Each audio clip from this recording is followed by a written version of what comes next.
میرے پاکستانیوں، آج میں ایک آپ کے سامنے یہ ہنگامی جو میڈیا ٹاک کرنے لگا ہوں، یہ ایک ایسی خوفناک اور دردناک اور تکلیف دہ چیز ہے کہ میں سمجھا یہ انتظار نہیں کر سکتی کل کے لیے۔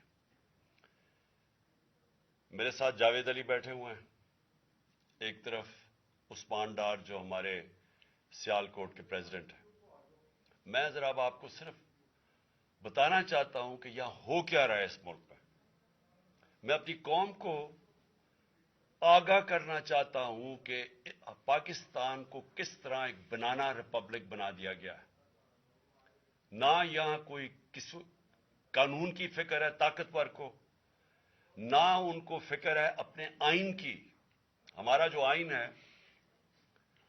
اس کا آرٹیکل 14 وہ واضح طور پہ کہتا ہے کہ ہر انسان کی عزت کی حفاظت کی جائے گی، ہر انسان کی ڈگنیٹی کو پروٹیکٹ کیا جائے گا۔ یہ ہمارا آئین ہمیں حق دیتا ہے۔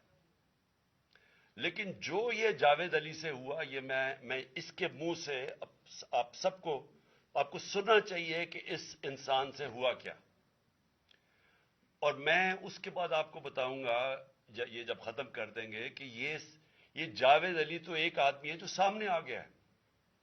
یہاں اتنے لوگوں کو انہوں نے جب سے ہماری گورنمنٹ گئی ہے اس طرح کے بیان دلوانے کی کوشش کی کہ یا ہمارے MPs MNAs جو تکڑے وزیر ہیں ان کے خلاف دو، یا ان کے اوپر ویڈیو فلم بنا دو، یا بلیک میل کرنے کے لیے ان کی کوئی آڈیو ٹیپس کر دو، یا ان کے اوپر کوئی کرپشن کے کیسز بنا دو بلیک میل کرنے کے لیے۔ صرف ایک ان کا مقصد ہے کہ کسی طرح تحریک انصاف اور عمران خان کو کمزور کر کے ان چوروں کو پھر سے الیکشن جتا دیا جائے۔ اب میں جاوید علی کی انٹروڈکشن کروا دوں۔ ان کو عثمان ڈار نے جو کلاس 4 ہوتی ہے، جو کلاس 4 کی نوکری ہوتی ہے، وہ نوکری دلوائی سیالکوٹ میں۔ یہ خود بتائیں گے کہ ان کی نوکری ایک چوکیدار تھے؟ جی چوکیدار چوکیدار کی نوکری تھی۔ ان کو اٹھایا گیا، پولیس نے اٹھایا، اور اس کے بعد نامعلوم افراد نے اٹھایا، اور اب ان سے پوچھے، ان کی زبانی پوچھے کہ ان سے کیا گیا۔ پھر میں واپس آتا ہوں آپ کے پاس۔ بولو جاوید۔ السلام علیکم جی، میرا نام جاوید علی ہے، میں چوکیدار کی نوکری کرتا ہوں ایجوکیشن ڈپارٹمنٹ میں۔ تو مجھے ادھر بلایا جاتا ہے کال کر کے کہ آپ آئیں ادھر اور آپ سیلری اپلائی کریں اور آپ کو جو ہے نا آپ کی سیلری ملے۔ میں ادھر گیا ہوں اور مجھے ادھر صبح 11 بجے سے لے کے تقریباً 3-3:30 بجے تک بٹھایا جاتا ہے۔ آپ بیٹھو، کرتے ہیں تقریباً ادھر 4 بجے کے قریب 7-8 پولیس والے آتے ہیں۔ وہ ادھر سے مجھے پہلے ہاتھ کڑی لگاتے ہیں، بعد میں میرے آنکھوں پہ اوپر شرٹ باندھتے ہیں اور اوپر چولا ڈال لیتے ہیں کہ جیسے میں کوئی دہشت گرد ہوں، ٹھیک ہے۔ ادھر سے مجھے پرائیویٹ گاڑی میں اٹھاتے ہیں اور لے جاتے ہیں نامعلوم جگہ پہ۔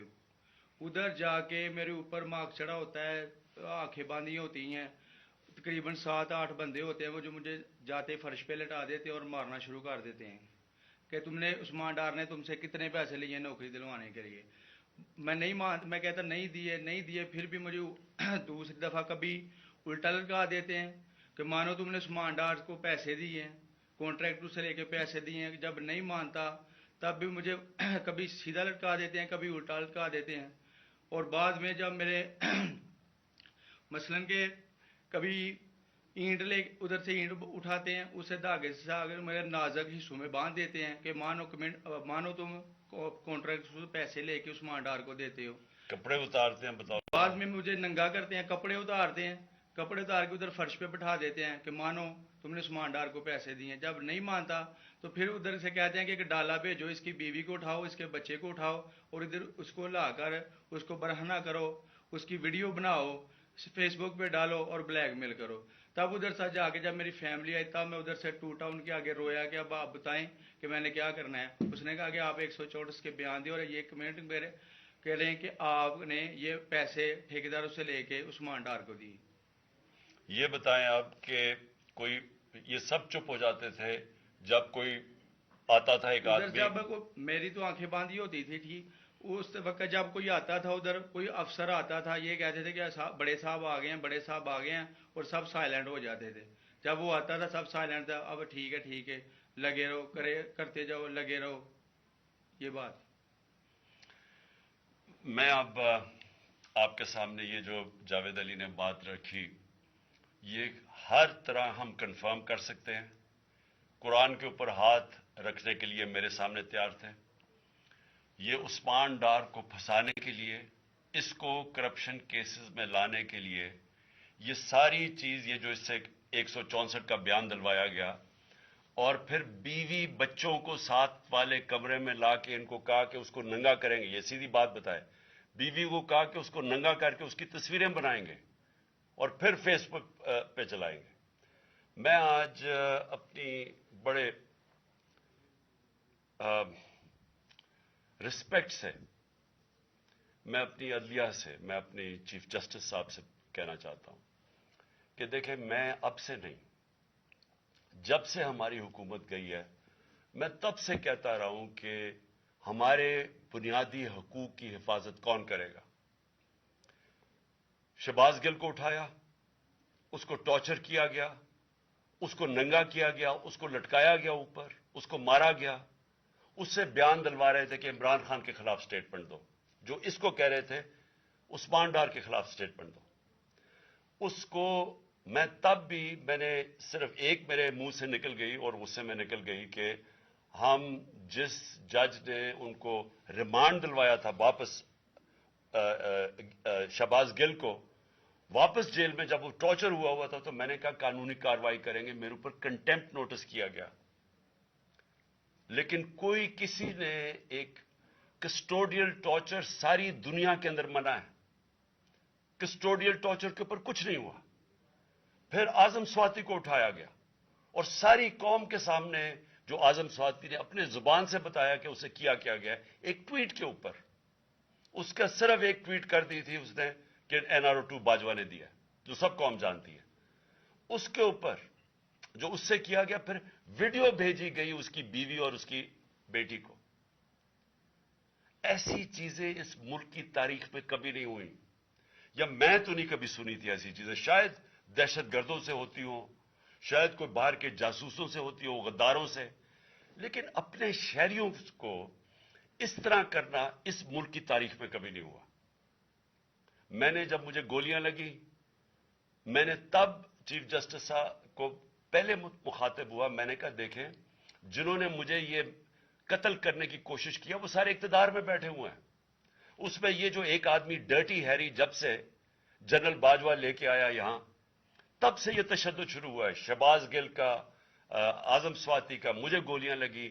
یہ جو داستان آپ سن رہے ہیں، سوشل میڈیا کے بچوں سے پوچھیں، جب سے یہ آدمی آئے ان سے اٹھ کے کیا ہوا. ان کو بند کمروں میں کپڑے اتارے گئے، ذلیل کیا گیا. ایک ماں باپ نے مجھے کال کی، انہوں نے کہا ابھی تک ان کا بیٹا نارمل نہیں ہوا.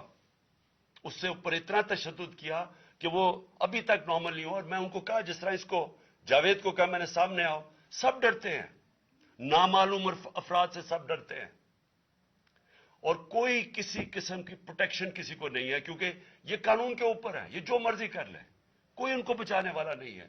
کوئی جاوید جیسے انسانوں کو جب یہ کرتے ہیں، اس کو پھر دھمکیاں دی گئی کہ تم نے یہ بتانا کسی کو نہیں ہے، تو ہم یہ کر دیں گے، ہم تمہیں یہ مروا دیں گے. تو یہ اس ملک کی، ہمارے پاس تو ایک ہی راستہ ہے، اور مجھے پتا ہے کہ عدلیہ کے اوپر پورا اٹیک ہے، یہ مافیا کا. یہ پولیٹیشین نہیں ہے، یہ مافیا ہے جو ٹیپیں بناتا ہے ججز کی، جو ہر قسم کی بلیک میل کرتا ہے. انٹیریئر منسٹر ٹیپ چلا رہا ہے کسی کی، یہ بالکل غیر قانونی چیز ہے. وہ جج کی ٹیپ چلا رہا ہے، وہ اس کی مریم وہ ٹیپ چلا رہی ہے کسی ارشد ملک جج کی، کبھی ثاقب نثار کی ٹیپ چل رہی ہے. یہ کسی مہذب معاشرے میں یہ چیزیں نہیں ہوتی. یہ کنٹرول کے لیے، عدلیہ کو کنٹرول کے لیے صرف یہ سارے حربے استعمال کیے جا رہے ہیں. میں آج اس پلیٹ فارم سے اپنے چیف جسٹس اور اپنی ہائر جوڈیشری کو، امید تو صرف آپ سے رہ گئی ہے.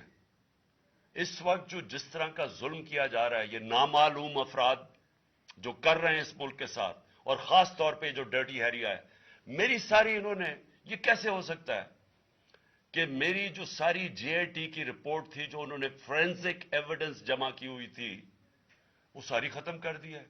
ان 4 آفیسرز کو پھر اوپر بٹھا دیا جن کے اوپر پروسیکیوٹر جنرل نے کہا تھا کہ انہوں نے میری جے آئی ٹی کی ایویڈنس سیبوٹاج کرنے کی کوشش کی. اس نے ٹیررزم کورٹ کو بتایا یہ، ان کو واپس لا کے اوپر بٹھا دیا ہے. یعنی اس سے انصاف ملے گا؟ ساری ایویڈنس ختم کر دی ہے. تو ہمیں کدھر جائیں گے ہم؟ میری ریکویسٹ ہے چیف جسٹس صاحب، یہ جاوید علی کی اس کے اوپر موٹو ایکشن لیں، پتہ چلائیں کہ یہ کون لوگ ہیں. اور اوپر سے اس نے نامعلوم افراد نے اس نے سنا کہتے ہوئے کہ پولیس کے اوپر سارا الزام لگانا، پولیس کو پنچنگ بیگ بنانا اور کچھ نہ کہنا، نہیں تو ہم تمہیں یہ کر دیں گے، مار دیں گے. دیکھیں جی، وقت آ گیا ہے. میں اپنی